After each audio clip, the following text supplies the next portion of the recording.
Programa não recomendado para menores de 12 anos.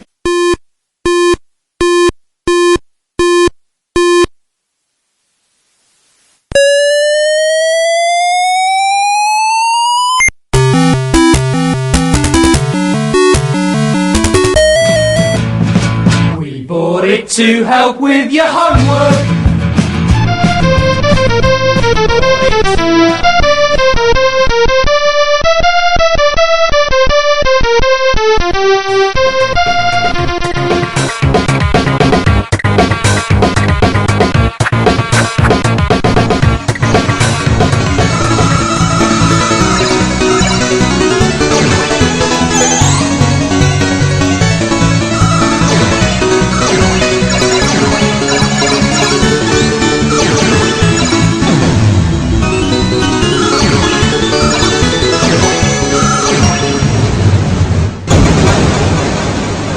Retrocomputaria, porque velho é o seu PC.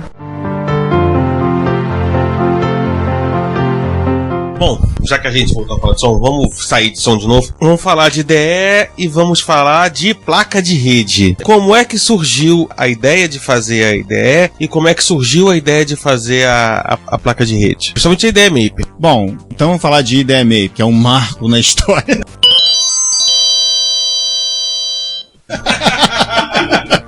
Não, é piada, mas a gente brinca, mas assim, porra, eu falo que pra mim a IDE Maper é fantástica. Eu não tenho que botar memória em micro nenhum. Eu espeto a IDE Maper num Cássio com 16K, Cássiozinho pequenininho, fica lá, boto no Cássio, boto no meu Canon pequenininho V8 e roda o do boot em DOS 2 e roda o DOS 2 com diretório no MSX1 no tempo do Ronca. E funciona lindamente. Bom, vamos lá, surgiu da seguinte maneira.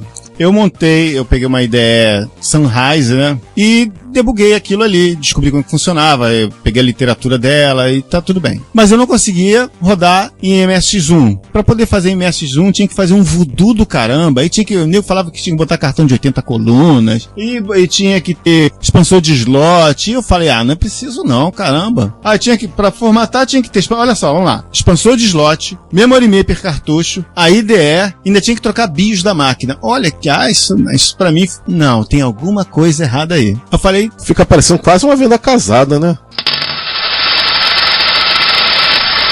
Bom, aí eu falei assim, não. Eu peguei uma vez uma IDE, comum, botei o expansor de slot, e botei a Memory Maper e botei na MSX1. Funcionou. Eu falei, então, funciona. Só tem que ter a Maper. Então teria que ter uma IDE com Maper para poder rodar em MSX1. Aí ficou, e como vai formatar, né? Isso. Eu peguei aquele bendito programa que nego pegava e que tinha que botar cartão de 80 colunas. Eu, que não sou programador, é claro que demorei uma semana, 15 dias, porque peguei aquele programa e debuguei ele, fui lá e transformei aquele negócio em 40 colunas. Acabou os problemas, entendeu? Então aí com isso, um MSX1 pode rodar os seus joguinhos, os seus programinhas com DOS 2, tem a Maper. É só que, voltando a uma coisa interessante, a Maper no MSX1, ela não é inicializada. No MSX2, quando você vai lá nos primeiros passos da BIOS, ele seta as páginas, né, os registros da Maper. E isso o MSX1 não faz. Por isso que o nego falava que tinha que trocar BIOS de MSX1, blá, blá, blá, blá, blá, blá, blá. Poxa, isso não tem nada a ver. O que eu fiz? Dentro de um FPGA, na verdade é um CPLD, mas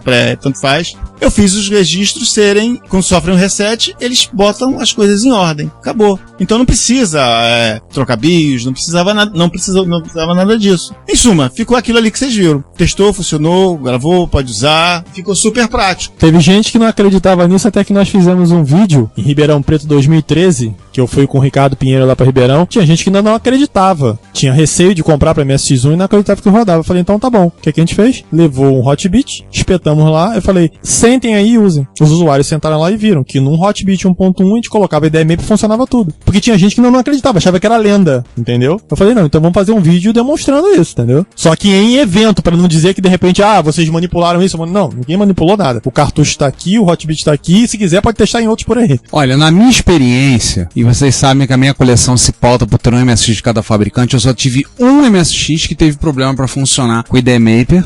a princípio um MSX, que é um dos meus Yamaha. Mas como eu tenho duas IDE Maper, uma IDE Maper dá problema, na outra funciona bem. Então eu falei, beleza, então só usa essa outra aqui nele. Tem um Yamaha que dá crise com uma das IDE Maper. Naquela IDE Maper ele não detecta a RAM dela. Com a outra IDE Maper ele funciona perfeitamente bem. Então beleza, eu só uso a outra nele. Então assim, e eu tenho praticamente um MSX de cada fabricante. Tudo bem, Toshiba tem 2, Yamaha no momento tem 3, mas um vai embora. Não vamos levar isso ao caso. Beijo, mozinho, beijo, tá? 25 MSX, tá bom? Beijo, tá bom.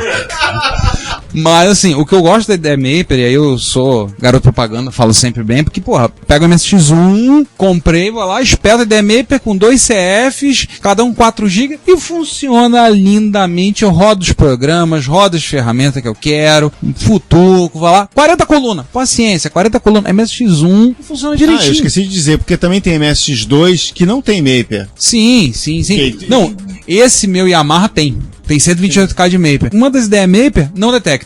Na outra detecta. Eu falei, então tudo bem, não vou nem esquentar a cabeça, vou nem falar com o pessoal da Tecnobyte sobre isso. Não precisa nem falar. Na outra funciona, eu só uso a outra nele. Pronto. Não vou morrer por causa disso. Vamos ser franco. Padrão, compatibilidade, mas é uma coxa de retalhos. Às vezes, cara, é só um capacitorzinho lá dentro que tá meio... Tu troca aquele capacitor, o micro funciona com ela. Coisa assim, bobinha. Enfim, até vamos voltar a essa questão do coxa de retalho, mas primeiro vamos falar um pouco sobre a placa de rede. Como é que surgiu a ideia de fazer uma placa de rede que é um negócio que, assim, tá completamente fora, talvez, pelo menos pra mim, do que eu, assim, considero que não basta a parte de som. Beleza, fazer IDE, tal. De repente, rede. De onde é que surgiu? Bom, isso surgiu... Agora eu esqueci o nome do cara, do rapaz. Ele entrou em contato comigo via MSN.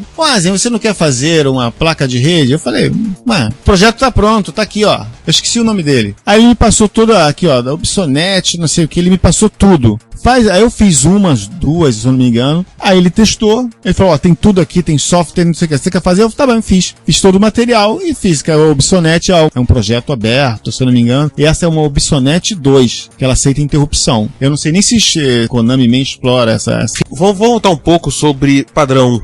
No caso, imersão padrão, mas o padrão é extremamente flexível. Ricardo chamou de coxa de retalhos. Quais foram as dificuldades que você teve, assim, né? De repente, coisas que não funcionam em conjunções astrais de micros, com não sei o que lá, com cartucho disso, cartucho aquilo. Sempre acontece, sempre tem. Aí você tem que ficar ajustando, né?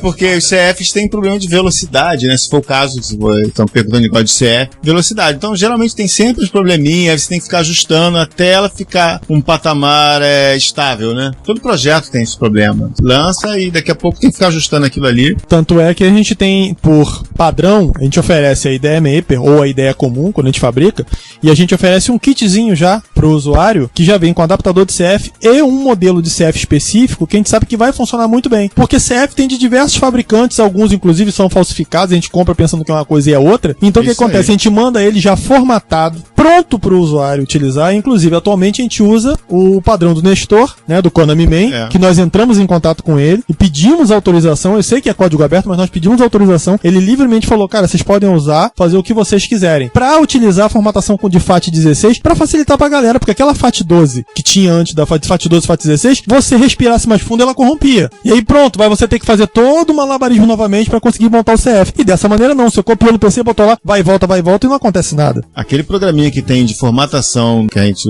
usa pra formatar FAT12, FAT não sei o que lá, aquilo tem que fazer um voodoo do caramba, né? O outro é muito mais simples. Sim, do Nestor você vai Basic, Call, F-Disk, pum, aí vai lá, é muito mais simples, funciona bem em 40 colunas, 80 colunas, tem... Eu nunca tive problema com a FAT12. O que eu fazia? Pegava a FAT12, é 32 MB, né? Botava somente o DOS 2 e acabou. Dali, ele já chamava a outra partição, ele carregava o FAT16, né? E já chamava pra ali. Eu nem enxergava que o DOS 2 estava ali. E botava todos os meus arquivos ali. Então não tinha problema nenhum. Quando eu espetava no PC, ele só enxergava a FAT16. Gente, pra quem não tá entendendo, é o seguinte. O MSX-DOS 2 tem a limitação a princípio de trabalhar com somente FAT12. Significa partições de 32 MB. Foi feito um patch por uma programadora da Coreia, sim, uma mulher, que era o que você carregava para poder ler partições de FAT16. Posteriormente, o Nestor Soriano, Konami Man, espanhol, que teve acesso ao código-fonte do MSX-DOS DOS 2, ele recebeu o código-fonte e ele começou a implementação do que a gente conhece hoje em dia como o Nextor. Tá na versão 2.03, se eu não me engano, e ele tá fazendo beta da 2.1, tá com algumas implementações interessantes que ele tá fazendo. Aí ele aproveitou e já fez de cara, a primeira coisa que ele botou, boot log FAT16. Pronto. Resolve um bocado de dor de cabeça.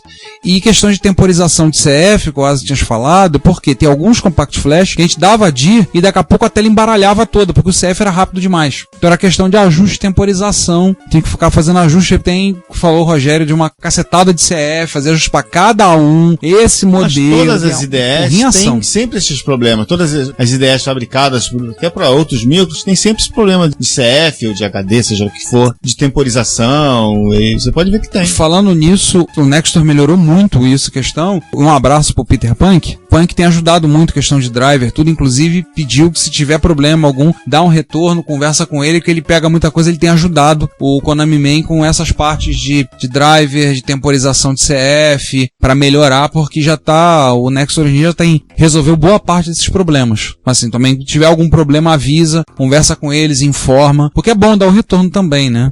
Dá o retorno pro programador, né? Não só esse retorno, também o retorno financeiro, né? O Konami Man tá com um projeto no Patreon, eu tenho que tomar vergonha na cara, um dia desse eu vou acabar patrocinando ele também. Eu tô aqui, um olho no peixe, outro no gato. A banquinha ali, ferro de solda. Vou começar a entrar de vez no papo de boteco de eletrônica. Qual é o seu equipamento hoje, seu equipamento de trabalho, dia a dia, a coisa toda? Notebook. Só o que ele falou ali, com as minhas ferramentas. Se é isso, para desenvolvimento de coisa. Então vou aproveitar e puxar mais um gancho. Lá no início da nossa conversa, você falou que tem dois OASI, o de hardware e o de software. Exatamente. E o software é mais burrinho, né? Eu tenho que falar isso mesmo. Enfim, pela tua experiência, o quanto de software o projetista de hardware tem que conhecer para fazer o trabalho dele render, funcionar, coisa etc. Bom, o projetista de hardware, no caso de MSX, vamos supor, e até do Apple, você tem que conhecer a máquina. Porque para desenvolver coisa por Apple, eu tive que renascer das cinzas, relembrar tudo e assim, correndo. E ele evoluiu, né? Evoluiu. Então, se você não tiver um conhecimento de hardware, da CPU, do assembler, porque você precisa disso, não adianta. Eu sou um projetista de hardware, vou chegar ali, não vai. Você não conhece. Você pode ser engenheiro e não sei o que, você não conhece, não vai, não adianta. Você tem que conhecer. O que me facilita desenvolver coisas rápidas no MSX é porque eu conheço o padrão, eu conheço bem, eu não vou dizer que conheço muito bem, eu conheço bem a arquitetura o suficiente para me dar minhas cambalhotas, vamos dizer assim. E eu precisei aprender também o suficiente para começar a desenvolver coisas, vamos supor, pro Apple ou qualquer outra plataforma que aparecer, né? Que a gente se atrever a mexer. Eu preciso sacar um pouco de software, de Z80, ou de assembler de 6502, que seja, para poder fazer a coisa rodar, entendeu? Quando eu falo assim que, você é dois caras, realmente é dois caras, que o cara fica assim, poxa, eu quero fazer tal coisa, mas como o cara de software não é meio limitado, que no caso é o meu outro lado, quem tem que acudir é o quê? O cara de hardware, ele que dá as cambalhotas pro cara, obrigado, foi legal, você fez direitinho, entendeu? Então, juntando esses dois, as coisas funcionam direitinho. Pra mim montar o mínimo possível, eu tenho que saber programar um Z80, conhecer portas, acessos, timing de coisas, eu preciso saber disso. Então, pra você fazer... então, voltando assim, precisa ter um conhecimento mínimo de programação. Senão você não faz nada, eu acho. Então, no final das contas, não é assim, não são mundos tão distantes assim, software e hardware, particularmente micros clássicos. Não, precisa. Precisa, muito... Poxa, é a mesma coisa que você usar programação de alto nível e baixo nível, né? Você consegue muito mais coisas indo como é que é o termo que se usa? Escovar bytes, né? Escovar bits, escovar bytes, não é isso? É você ir direto na essência da coisa. É acessar as portas, os registros diretos dos VDPs, do PSG, do FM, do OPL4. Existe alguma outra máquina clássica que te atrai tanto ao ponto de você querer estudar a fundo ela? Ou máquinas clássicas no plural? Existe mais alguma assim? Você olha assim, que máquina bacana, assim, estudar ela no futuro. Olha, se estudar uma máquina, não, é interessante você estudar outros hardware, entendeu? Porque você amplia seus conhecimentos. Você vê as coisas de um ângulo, de outro prisma. Tem coisas que é legal em uma máquina, que você poderia aproveitar aquilo. Mesmo, por exemplo, no Apple, que é uma arquitetura diferente, mas tem coisas, mesmo ele tem o seu charme, entendeu? Então a gente falar assim, eu não quero aprender, mas é muito legal você aprender outros hardware. Aproveitando esse gancho, teve alguma coisa da experiência de vocês com a Apple que vocês já conseguiram aplicar no MSX? Não, porque eu ainda tô mexendo no Apple, ainda tô dentro do furacão Apple, entendeu? Então, mas tem coisas ali que já tem coisas nele que eu achei legal. E tem aplicações, sim. Na verdade, não seria aplicação, seria o amadurecimento, técnicas de hardware. Porque afinal de contas, né, cada um tem uma paixão. Eu acho que isso é uma coisa que a gente pensa muito no respeito a todas as plataformas, no sentido de que uma pessoa que pode ter começado muito antes de nós, começamos com o MSX, ele já usava a Apple lá atrás. Então essa é a paixão dele, porque aí no caso não é uma máquina que seja melhor que a outra, mas sim a máquina que fez com que a pessoa começasse a mexer com o informático. Ozzy, já que o assunto aqui agora é Apple, o que você achou do Apple 2GS? Tu chegou a mexer nele um pouquinho? Não, o que você tem a dizer sobre ele? Mais dentro de Apple 2E e 2 Plus. Tô mais dentro desse mesmo. Nós temos aqui um GS, mas eu ainda não cheguei nele. Ainda tô na esfera Apple 2, 2 Plus e o 2E, que é o GS já é uma arquitetura mais moderna, mais avançada, entendeu? Mas eu chego lá. Agora só voltando a MSX. Então, assim, vamos botar assim. Então, meus laços são o Apple e o MSX. Rogério é o MSX e o ZX Spectrum. E o Ritio é MSX e Commodore Amiga. Sim, né? Porque a gente tem os jogos que a gente já jogava no MSX. Tipo, bom, por que esse jogo tem essa cor assim, tem a cor assada? Não, na realidade eu já joguei e jogo muita coisa ainda que é vindo do ZX. Mas a gente tem assim, tipo, não existe nenhum tipo de preconceito entre nós, entre máquina nenhuma. Mas nós temos aqui, vamos dizer, as afinidades pessoais, aqueles que a gente mais usa. O Ritio, cara, é especialista em Amiga. Ele sabe coisa que dá banho na gente, entendeu? Então, tipo assim, a gente tá tentando unir o engraçado, né? Que o nome da empresa era Tecnobytes Classic Computers. E então, com a adição do Ritio, é engraçado, mas éramos 2, ficamos 3 por conta dessa adição. Até mesmo por conta da pluralidade de equipamentos que a gente vai trabalhar. Pessoal do MC1000, fica feliz, tá? Pode ser que um dia saia errado do Tecnobytes pra essa máquina. Um abraço pro Giovanni. Mas enfim. MC1000, eu já tive um. Olha aí! Nesse momento, nós estamos ouvindo o Giovanni lá em Campinas, timidamente dando joinha, porque é o máximo que ele se manifesta assim de alegre, né? Ele só fala assim, joinha. Não, e o Emerson, o maior MCólogo do Brasil, o Enzo, lá em Belém do Pará, aê! Esse sim tá gritando. Tem que gritar, né? Vou chegar aqui no Rio de Janeiro. Agora o Giovanni é só joinha que ele dá, assim, discretamente, assim, quase não aparecendo. Ordem, porque senão o podcast sobre joinha. Né? Vamos voltar ao MSX. Tem algum MSX preferido seu? Ou você. Não, tem ou o seu coração é enorme e cabe todos igualmente? Não, eu sou fãzão dos Panasonic. Pode falar mal, eu amo os Panasonic. Olha só, esse gosto pessoal eu partilho, porque tu imagina o seguinte: quando a gente começou com FM, a gente só tinha Expert. Detalhe, essa primeira máquina que o Asen fez, que eram as plaquinhas, eu vou confessar pra vocês aqui, só o Asen já sabe disso. No dia que eu vi o micro ligado pela primeira vez, eu fiquei meio desconfiado. Pô, será que isso é realmente ou ele tá com um fio escondido? Aí eu fui lá e dei uma balançadinha numa placa. Aí o micro travou. Aí ele falou, ih, não deu mau contato aqui. Eu falei, caraca, o cara sabe onde mexer nos 5 milhões de wire-ups que estão aqui. Porque é o seguinte, hoje em dia, o Asen projeta, joga pra um FCPGA, a gente manda produzir a placa. Naquela época, era tão caro que você só mandava produzir a placa final. Então, o Asen levava, às vezes, 1 mês pra fazer uma placa de wire-up e ver se vai funcionar. Só que o mais interessante é o seguinte, os wire-ups não tinham identificação e ainda assim ele conseguia descobrir o que estava de errado. Mas a paixão pelos micros foi quando a gente foi na Takeru, era Konami Software, que teve que trocar de nome pra Takeru, porque a Konami Japão veio em cima deles e falou, olha só, dá licença, o nome é meu. Eles tiveram que mudar pra Takeru. E nós vimos, lindo, show. Tem um amigo nosso que tem esse bordão, ele vai saber quem é, que nós vimos um WSX e tipo assim, meu Deus, a gente só tinha visto WSX na capa das MSX Magazine. De repente a gente viu um WSX ao vivo, tipo, meu Deus, eu quero uma dessas. Mas o dinheiro não dava. Mesmo fabricando FM, o dinheiro não dava. Era muito caro na época. E um abraço pro nosso amigo André Tavares, né? E aí eu vou contar um detalhe. Eu fiquei afastado por conta desse problema de família e eu comentei com um presente que tava aqui, seu Ricardo Pinheiro, que eu fui no MSX Rio e vi um Wave W70 do Daniel Campos. Eu nem sabia que aquela máquina existia. Eu vi no MSX Rio, sabe aquele negócio de você babar, de escorrer? Eu falei, meu Deus, um dia eu quero ter uma máquina dessa. Mas tipo assim, falei, e eu, como dizem certas coisas, você não pode falar que os anjos dizem amém. No caso foi meu amigo Ricardo que falou amém. Um dia ele me chama na casa dele. Rogério, vem aqui em casa que eu trouxe um negócio pra você. Eu falei, eu não pedi encomenda nenhuma, não pedi nada, que não sei o que. Eu falei que queria me dar de presente de aniversário um MSX importado. Quando chegou lá, me dá uma caixa de papelão, nota mental, escrito Yamato, Transportes Yamato.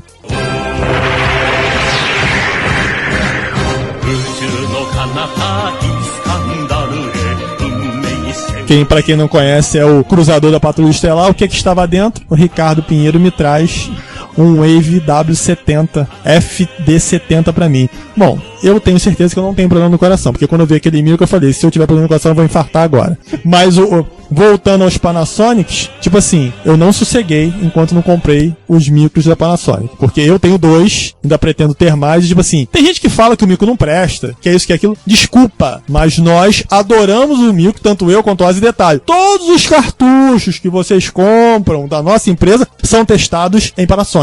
Turbo R, um Turbo R GT, eles passam pelo crivo do GT, entendeu? Então tudo que sai daqui é testado nessa máquina. Daqui olhando no laboratório, eu vejo de cara pelo menos uns 3 ou 4 daqui da visão que eu tô do laboratório. É lógico, no local maior tem um imponente GT, né? Tem um GT, tem um ST, tem um... Olha lá outro lá. O WSX lá em WSX. Momento luxo ostentação aqui do laboratório. Peraí, tem mais um detalhezinho. Tem um Sonyzinho ali de teclado separado, não tem, Lazinho, que tem um digitalizador, tem um Imposer, né? Isso aí, é. Emiliano, nosso amigo, sabe bem qual é esse micro, ele que leva pra fazer exposição. Qual é aquele tal de G900, né? É, cara, é. Aquele micro baratíssimo. Na realidade, esse micro é de um amigo nosso que ele lamenta até hoje ter vendido pro Asa, né? Um abraço, Giovanni. Abraço, O VS1 foi feito em cima dele. Tá vendo? Você vendeu pra uma causa nobre, Giovanni. Teve um bom motivo. Porque a gente também é aquela coisa, mas o que é que te atraiu nos Panasonic? É o quê? A simplicidade? É o... Beleza, eu acho lindo. Simplesmente lindo. Acabou.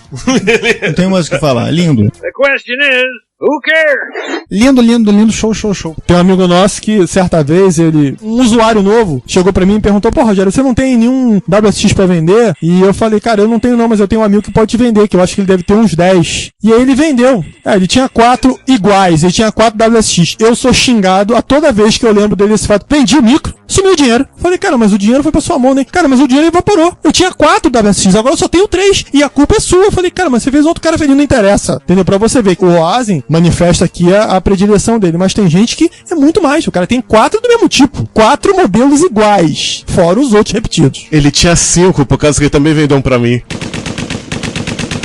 Seremos agora tem 2? Ah, tá. O Ricardo falou. Então ele vendeu 2. Ele só tem um igual ao outro. Isso não contando que ele também tem FX, WX, Turbo R, GT. Segundo ele, na verdade, eles não são exatamente iguais. Tem diferença de versão de placa. Acho que tem 3 versões de placa do WSX. Ah, tem um com VDP branco. Alguma coisa assim, entendeu? Isso. Aí ele fala que essa faz a diferença toda, né? Então, César, comentários. Cara, VDP branco. Gente, qual a necessidade disso? isso é pra vocês verem até que ponto vai as loucuras da criatura, né? Acho que seria legal comentar um pouquinho sobre a IDE de vocês, a Classic IDE de Apple II. Como é que foi? Como é que tem... O que ela tem diferente pra CFFA 3000? O que vocês colocaram a mais? Porque, poxa, convenhamos, chegou um dia fazendo uma pesquisa pra Reto Computaria, entramos no A2 Central, tá lá na primeira página do A2 Central, pagando Tecnobytes. Eu olhei, pô, com esses caras.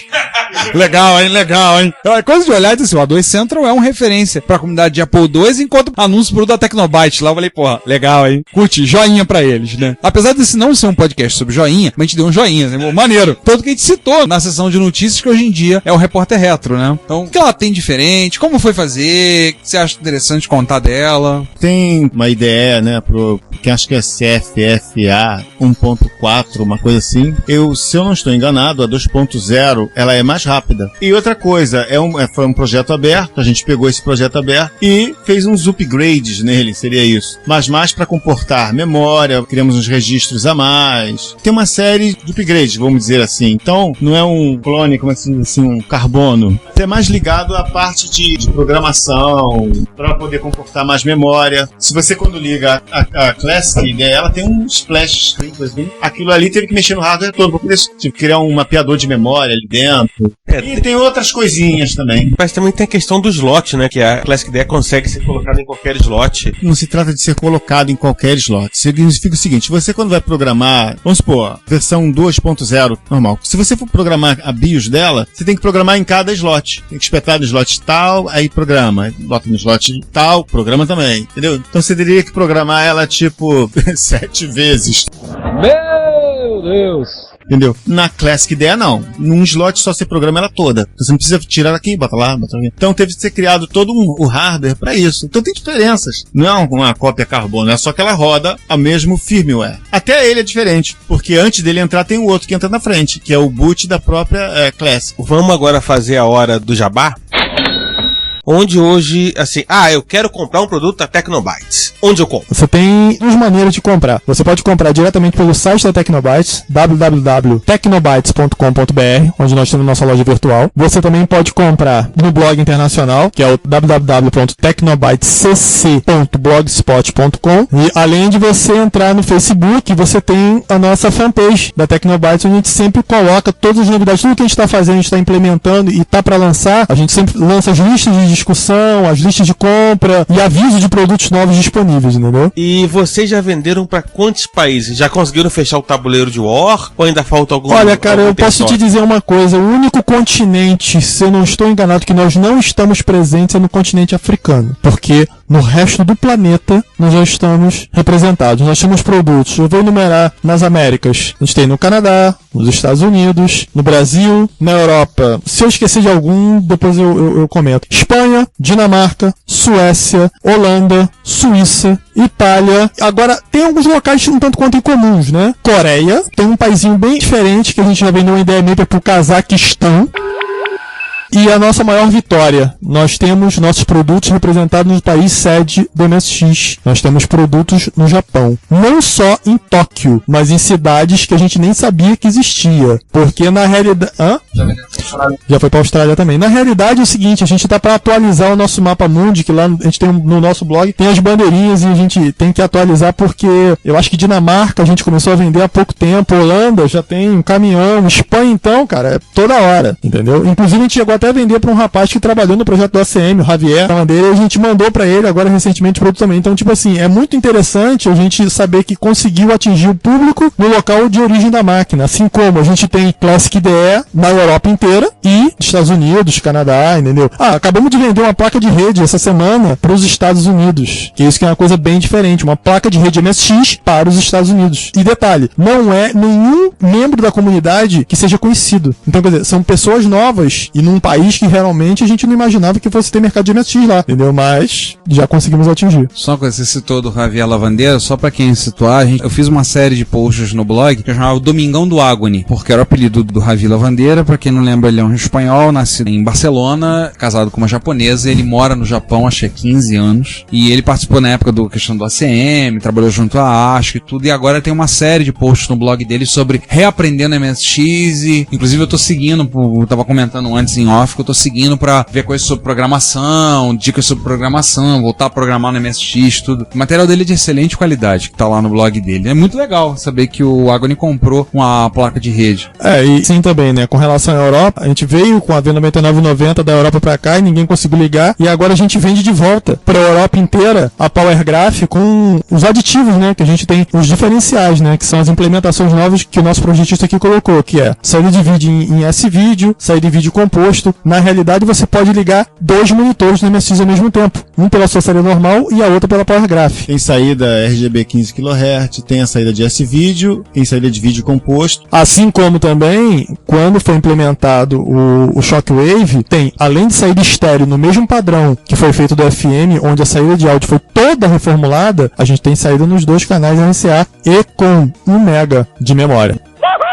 Eu usei um DAC diferente. Eu estive com uma Moonsound na mão e eu achei ela um pouco ruidosa, porque ela pegava o ruído do micro. Não achava o DAC da Yamaha muito bom. Deixa eu só complementar uma rapidinha. O Rogério me lembrou, tinha uma viagem que eu fiz à Europa com a minha esposa em junho de 2014. Eu conversei com o pessoal da Holanda, tive contato com o pessoal de MSX da Holanda. Já contei essa história pra alguns, né? Tiramos foto, batemos papo, fofocamos, não sei o quê. Não na Holanda, mas na França. Porque ele também tava viajando, tava a passeio, e foi engraçadíssimo chegar a pegar 3 midpack debaixo da Torre Eiffel, né? No meio da noite, tudo escuro, ir lá pegar, vai bater papo com o Sander Van Nunen, que é do Supersonics. Aí eu comentei da Tecnobyte, tudo. Pô, os produtos da Tecnobyte são muito bons, cara. Muito legal, pô, manda um abraço pra eles. Aí eu brinquei e falei que estão fazendo, ele até falou, ele me falou, né? Porque ele tinha um projeto, uma coisa relacionada a PSG, tudo não tava falando. Ele falou assim, tem outras coisas, mas eu não posso revelar, né? Sabe como é que é? A Tecnobyte é concorrente, é amigo deles, né? Mas foi muito legal ouvir ele elogiando o trabalho, elogiando o material. Pô, esse é muito bom o material deles, eu vi, muito legal. Toda vez que a gente fala assim, um sinônimo de Tecnobytes acaba sendo a qualidade dos produtos. Como é que vocês mantêm a qualidade dos produtos da Tecnobytes? Os produtos da Tecnobytes são sempre muito bem acabados, sempre muito bem feitos. Como é que vocês mantêm essa qualidade? A gente tenta ser o mais profissional possível. A gente procura atender o cliente o melhor possível. A gente dá sempre o melhor da gente. Seria isso, né? Dizer que vocês têm 0 reclamações, não reclame aqui.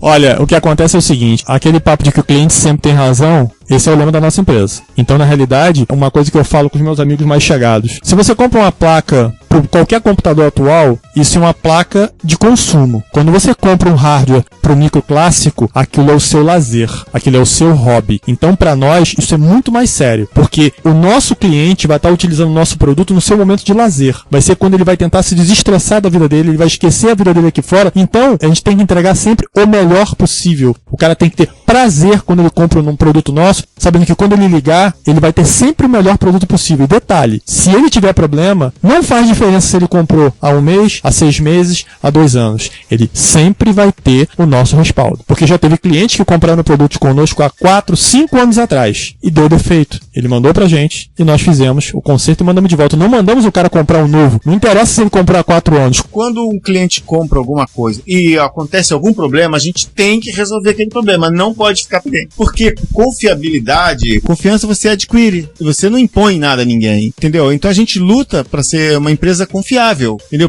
Se você ficar tranquilo, deu um problema, eles vão resolver. Deu alguma coisa, a Tecnobyte resolve. Então a gente nunca deixou de atender. Então, Asen e Rogério, eu posso dizer que a Tecnobyte vai completar 25 anos ano que vem. Eu fiz essa conta, coisa maluca, né? Mas enfim, 25 anos ano que vem. Boa parte, essa preocupação, essa quase obsessão de vocês com a qualidade? Sim, sim. Na realidade, a nossa diretriz principal é qualidade e confiabilidade acima de tudo. Por que a gente é assim tão fanático por qualidade SEC? A gente lutou muito para que o mundo, vamos dizer assim, né, confiasse na gente. Porque o brasileiro lá fora tinha uma má fama de enrolão, não tinham coragem ou confiança de comprar, né? Então, essa era o nosso, como se fosse um fantasma, né? E a gente lutou contra isso. Não, então, a gente, essa é, como dizer, é uma preocupação da gente com qualidade, tirar esse estigma de que brasileiro é lambão, de que brasileiro é enrolão, que isso pesou no começo com a gente. Eles foram tímidos, mas agora confiam plenamente. Parece, nós estamos num patamar que nós conquistamos, né? Nós corremos atrás, produzindo uma coisa com qualidade, honestidade, credibilidade, respeito ao cliente. Temos um pronto atendimento. Ficamos muito preocupados quando não conseguimos resolver de imediato. Temos que tomar um jeito, temos que resolver. Queimou alguma coisa? Manda pra cá que a gente conserta. Ah, não funcionou? Ah, a gente vai dar suporte, manda arquivos. A gente dá um jeito. pensando com relação à qualidade, tem um pequeno detalhe com relação até uma imagem que foi resgatada, eu acho que eu já comentei aqui antes, sobre o que a mãe do Ricardo guardou, que foi um corte de jornal do Informática Etc. Quando nós lançamos o nosso produto em 1993, saiu no caderno de informática dia 8 de março de 93, e tinha lá a capa. Pra vocês terem uma ideia, a pressa foi tanta que a gente não estava acreditando que ia conseguir lançar o produto, que a gente mandou fazer uma etiqueta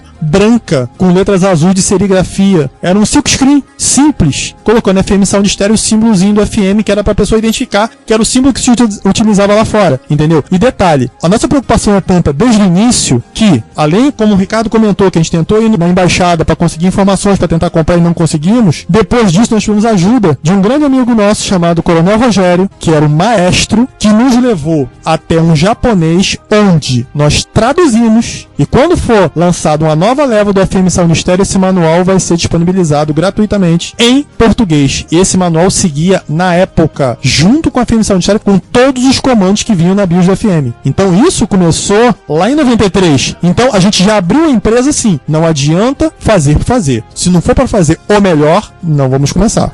Aproveitar um gancho. Questão de concerto, qual foi... Melhor, conta aí alguma história bizarra de concerto. Aqueles concertos, aqueles que você olha assim, meu Deus do céu, como é que isso aqui... Como é que eu consegui resolver isso aqui? Pepino, você tá falando de quê? Por exemplo, há um tempo atrás, esse espanhol que manda os micros pra cá... o Daniel Correia. É um amigo nosso. Turbo R. Eu acho que qualquer um, aquele é um monstro, né? Consertar ele foi um misto de emoção e temor, né? Aquele que dava crise contra ele. Não, ele não funcionava, tava travado.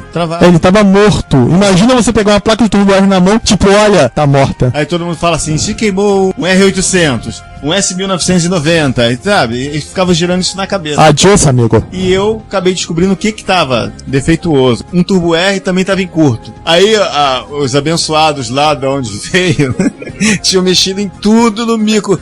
Tinham arrancado até o S1990 do lugar. Eu falei, meu Deus do céu. E aquele curto não aparecia em lugar nenhum. Quer saber de uma coisa? Peraí. Peguei uma fonte de PC, o curto era na linha de 5 volts. Peguei e taquei 5 volts ali, diretamente da fonte do PC. Fez só um brilho.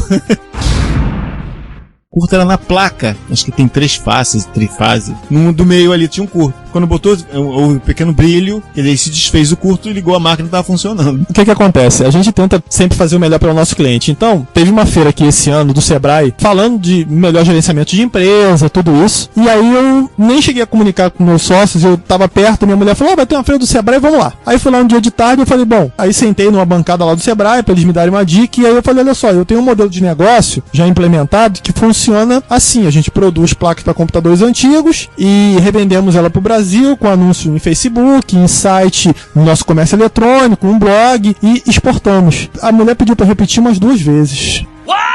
Aí eu falei, será que a minha dicção tá tão ruim assim? Aí eu perguntei, mas por que você tá pedindo pra repetir? É porque eu nunca ouvi falar disso. Eu falei, mas como assim? Não, olha só, eu tô timidamente aqui querendo pedir um auxílio, porque na nossa área técnica a gente faz o melhor, mas na área de gerenciamento a gente quer evoluir cada vez mais. Ela falou, olha só, na realidade, vocês só tem que arranjar uma maneira de comprar os componentes que vocês precisam de uma maneira mais rápida, porque o modelo de negócio de vocês tá pronto. Vocês conseguiram um canal de comunicação com o exterior, vocês têm propaganda pro exterior, vocês conseguem vender pro exterior pra gente que nunca viu vocês e vocês só anunciam nesses meios gratuitos. Falei, o mercado de vocês tá montado. Eu não sabia nem que isso existia. Pra você ver o quão obscuro, entendeu? É o mundo do colecionador. Tipo, é coisa de paixão mesmo, entendeu? Ô, Rogério, tu já imaginou até que não vai se acabar virando um caso de estudo em faculdade? Bom, esse negócio? Eu só vou te dizer uma coisa. O Asen, ele já trabalhava antes. O meu primeiro trabalho foi Youngsoft. Então, tipo assim, esse negócio já começou lá atrás. Meus familiares falavam que era louco. Minha mãe e meu pai eram loucos porque como é que você vai montar uma empresa pra um moleque que não sabe nem quem ele é ainda? Você vai montar um negócio, eu falei, mãe, eu vou viver disso. Então, até o Ricardo uma vez falou comigo que você já foi empreendedor antes de existir o termo. Cara, a gente não sabia o que era, a gente só sabia o seguinte, não queremos trabalhar pra ninguém, mas queremos entregar qualidade do nosso serviço. Então, a coisa começou dessa maneira, entendeu? Eu sempre falo, quando você já deu palestra lá na escola, Rogério, que eu falei, você foi empreendedor antes de existir o termo e antes de estar na moda. Se o Brasil é o país mais empreendedor do mundo, antes de existir a moda do empreendedorismo, vocês já eram. Isso é um diferencial danado. Na realidade, a criatividade do brasileiro é o tipo de coisa que mais nos destaca, entendeu? Haja visto o nosso projetista aqui. E, cara, o mais fantástico é passando por todas as diversidades, né? Plano Collor, Plano Verão, mudança pro real, vocês passaram... Yamaha. Vocês passaram muita coisa nesses 25 anos. Olha, Muita o história pra César contar. comentou aqui, sinceramente, eu nunca tinha feito nem conta de quanto tempo a gente já tava junto, mas assim, o que a gente já levou pra nossa vida profissional fora da Tecnobytes é exatamente o que a gente aplica, entendeu? Qualidade em primeiro lugar. Então, se você quer realizar alguma coisa, que faça o melhor possível. Se não for pra fazer assim, pra ser mais um, não vai fazer diferença. Não vale a pena. Ô, Azen, agora fazer uma pergunta bem... Você não quiser responder, nem discreto. Não pergunta, é um direito seu. Mas se eu me sinto meio na obrigação de fazer a pergunta. Se o Azen de hoje encontrasse o Azen de 92, 93, instruiria o Azen de 92, 93 a fazer alguma coisa diferente? Ou diz, não, vai assim que funciona? Se eu faria diferente? Isso. É claro que faria diferente. Ô safado, olha só, faz isso aqui, toma esse mapa, esse esquema aqui, corre atrás de um patrocinador, isso aqui vai dar grana, hein? Olha. Em cima disso, uma outra pergunta. Qual o conselho que você daria? Tipo, também você tem um moleque ali, bom, interessado em projetar hardware. Qual seria o conselho que você daria pra esse moleque? Bom, olha só, eu acho que o Ricardo também partilha dessa minha opinião. Em vez de ficar na internet, esses garotos criados a leite com pera, ovo maltino, Bando de garotinho juvenil! para de ficar vendo vídeo no YouTube de piada, X vídeos, né? XXX da vida. Faz o seguinte, usa essa ferramenta que tem na mão de vocês e vai estudar, entendeu? Porque hoje em dia as pessoas falam que é difícil isso, é difícil aquilo. Quando a gente começou não tinha nada. Era o amigo do amigo do amigo do amigo que conhecia alguém que por um acaso podia ajudar. Hoje em dia tá tudo na frente, ninguém faz nada. As pessoas estão querendo ter tudo pronto. Em vez de galgar o seu próprio caminho, querem pegar tudo mastigado. A gente nunca teve nada mastigado, filho. E chegamos onde nós chegamos. O segredo do sucesso é um clichê, não é? É você fazer o que gosta. Eu gosto de eletrônica, entendeu? Eu não consigo me ver fazendo outra coisa, a não ser pilotando a espaçonave, abrindo portões dimensionais. Bom, o Ricardo, além do meu sócio, assim como o Ritio, nós somos amigos durante esses anos todos. Eu acho que o nosso elo principal sempre foi a amizade, e por um acaso apareceu a eletrônica no meio do caminho e fez a gente correr atrás e tentar evoluir. Mas tem um desenho chamado Pink Cérebro, que ele sempre falava assim: o que nós vamos fazer hoje, cérebro? Vamos dominar o mundo. Eu cheguei a brincar uns anos atrás com a Azen dessa história. Só que é o contrário, né? No caso o cérebro que é o gordinho, no caso eu que sou o gordinho daqui. O Azen é o mais magro. Então o que acontece? Vamos dominar o mundo, o Azen ficava assim: não sei. Cara, eu vou te dizer o seguinte: eu tive um hiato na época da Tecnobytes, mas eu vou te dizer: não existe realização profissional maior do que um sonho realizado. E é exatamente isso que o Azen falou. É você fazer aquilo que você gosta. Então hoje em dia, você vê as correspondências que a gente responde. E por onde a gente manda os produtos e vê que o nosso produto está presente no mundo inteiro, a gente pode dizer assim que é um sonho realizado. Ou seja, vocês já dominaram o mundo. Só falta a África ainda. Vem cá, e depois dos 24 territórios, tem algum exército pra derrotar? Amarelos, vermelhos, Não, a gente só vai impor a nossa língua só, Danilo. Nossa língua, nossa religião, né? Lembrar que o segredo todo é Vladivostok. Ah, vem cá, eu posso dar a minha versão de quando a gente se conheceu, que toda vez você fala a sua. Agora vai ser... Sinta-se à vontade, depois de 25 anos, pode falar! A minha versão é a seguinte: o amigo meu, que também trabalhava com arcade, ele tinha um MSX2 Philips. Eu vi aqueles joguinhos e eu fiquei fanático. Ah, nossa, que maneiro, fantástico, incrível. E eu tinha um MSX1 Expert. Já tava enjoado de jogar aqueles joguinhos de sempre, entendeu? Aí ele falou assim pra mim: se você expandir a memória desse micro, que ele tinha 128, ele não conseguia rodar jogos de 512, uma coisa assim, eu te dou isso aqui. Pá! Aí jogou em cima da mesa assim, nada mais, nada menos do que a Bíblia do MSX2. Eu comecei a ler e comecei a perceber o que faltava no meu MSX1 para se transformar no 2.0. Eu tinha em mãos uma VDP, né, naquele cartuchinho O cartucho de 80 colunas já da era Sharp. O da Sharp. Da já Sharp. tinha um VDP de MSX2 Isso nele, aí. né? Aí eu comecei a ler isso aqui. Aí eu gravei várias memórias e o micro nunca que inicializava e nunca... Aí eu falei, falta relógio. É claro que eu não tinha chip de relógio, eu tive que fazer um simulador de relógio. Aí faltava expansor de slot. Eu tive que fazer um expansor de slot. Eu precisava da memória. Eu tinha a memória do micro europeu. Não funcionou. Aí um belo dia eu tava andando em Nova Iguaçu, aí tinha assim, aqui tem uma soft house, não sei o que foi. Aí eu cheguei lá, dei de cara com um cara de 2 metros de altura, que por acaso era o Rogério. Eu cheguei pra ele e falei assim: posso sugar a sua ROM?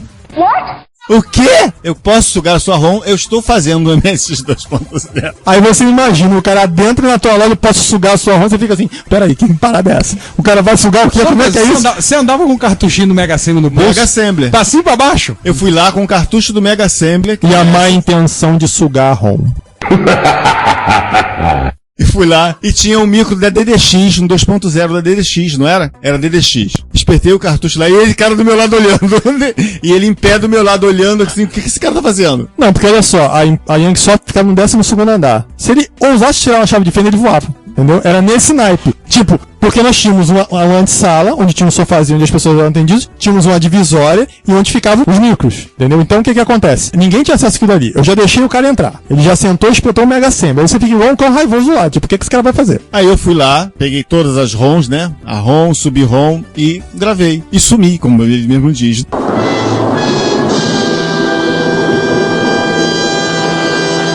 Botou 20 no viado e foi embora. Pô, mas 20 no viado tá de sacanagem comigo, né? Redita isso aí.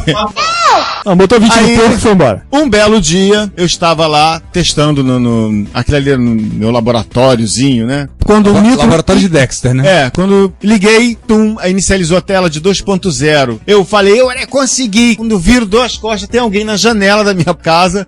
Você conseguiu. Cara, nós temos que fazer isso. Aí começou. Aí... Saca aquele momento, até quem já viu o filme Piratas do Vale do Silício, quando falam que o Bill Gates tentou vender o sistema operacional. Não, quero lugar, que é esse destaque começa, aqui começou a Microsoft, foi a mesma coisa. Que tipo, eu passei o dia inteiro no sol pra procurar a casa do cara. No momento exato que ligo o computador, eu estou grudado na grade da janela dele. E parece coisa de cinema, né? De novela, mas foi exatamente assim que aconteceu. E o resto, como dizem, é história. Nós estamos aqui olhando em mãos o precioso livro e eu vou falar uma coisa. Tinha muita gente que cederia várias vezes o corpo por este livro na época.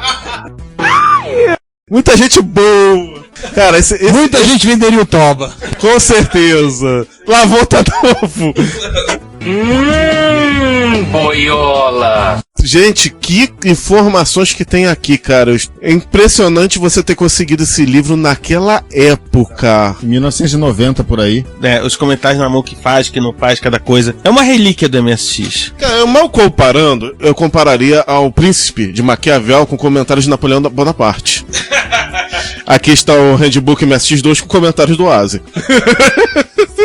Com relação a projetos, né, nós temos ainda, que está em curso ainda, é o projeto do micro de MSX, que está sem muitas novidades, mas o projeto continua em andamento. Tem gente até que já anda falando que virou vapor, que é mais uma daqueles anúncios, só que montar um projeto dessa magnitude requer muito investimento e muito tempo de desenvolvimento, porque não é você instalar os dedos e sair. Só uma observação, você está falando aí de, mesmo empresas com departamentos de pesquisa desenvolvimental, P&D, você está falando aí de um ano e tanto, que de repente, entre ter a ideia do computador e o computador tá na rua, bem mais rápido, etc. Mas ainda assim tem um tempo, e é natural, né, na verdade, que esse projeto esteja amadurecendo. Pra dar um exemplozinho, nova geração pra vocês. PlayStation 4 saiu em 2013, correto? Sabe quando ele começou a ser desenvolvido? 2007. E tô falando de Sony, tá, gente?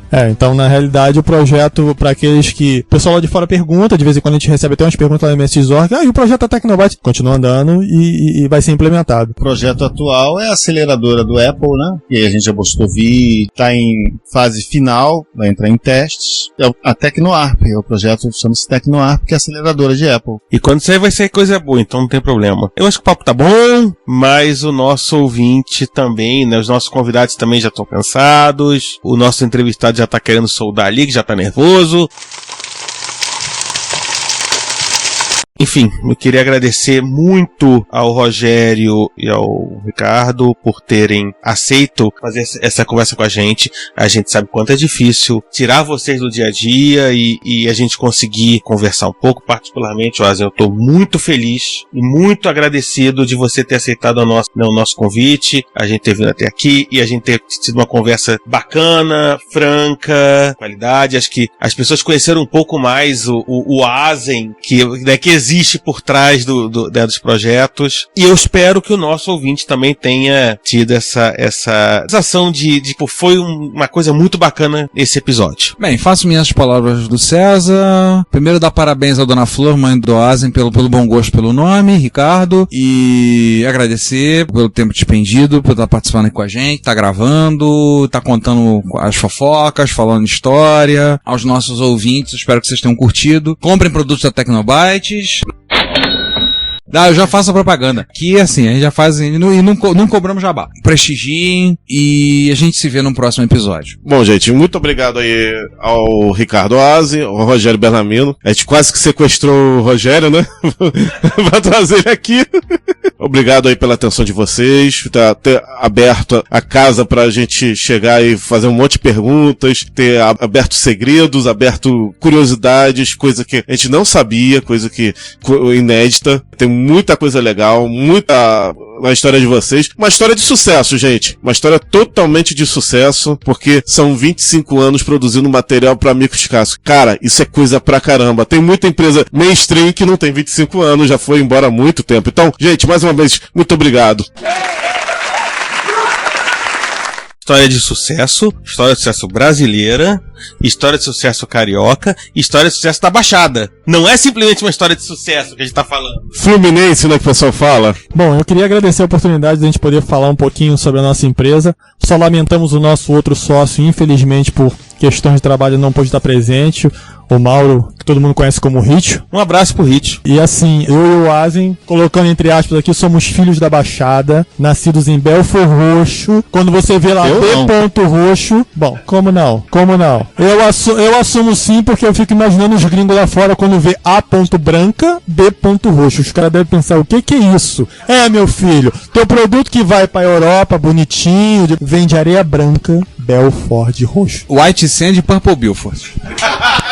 Por aí. Mas então agradecer a oportunidade, porque nosso tempo realmente é muito escasso, porque a gente tem uma jornada dupla, né, que são nas nossas vidas profissionais normais e ainda tocar a Tecnobytes. Agradeço demais o convite de vocês. A empresa tá aí e a gente sempre vai manter o nível de qualidade lá em cima, porque se não for fazer assim, a gente não vai fazer. Bom, eu quero falar com o Ricardo, que o nome Ricardo não foi Dona Flor quem deu, foi o senhor Miguel, que é o meu pai.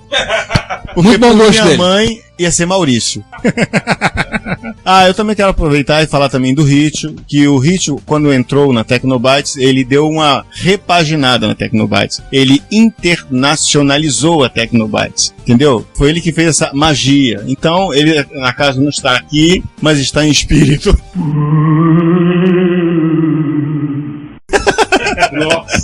Em espírito, mas tipo, ele tá vivo ainda, tá, gente? Ele tá em espírito. Ele tá vivo ainda, gente. Mas realmente, o Oazen tem toda a razão. A internacionalização, vamos dizer, a expansão de horizontes pro mercado internacional, a gente realmente deve ao Ritio, que se não fosse o Ritio entrar na empresa, realmente ia ficar muito mais difícil. E ele deu um upgrade no nosso atendimento e no nosso mercado internacional. E, no caso, eu queria dizer a vocês uma frase que permeia toda a minha eternidade nesse planeta, que é Inkisiwanibol Abantaô Sansaya.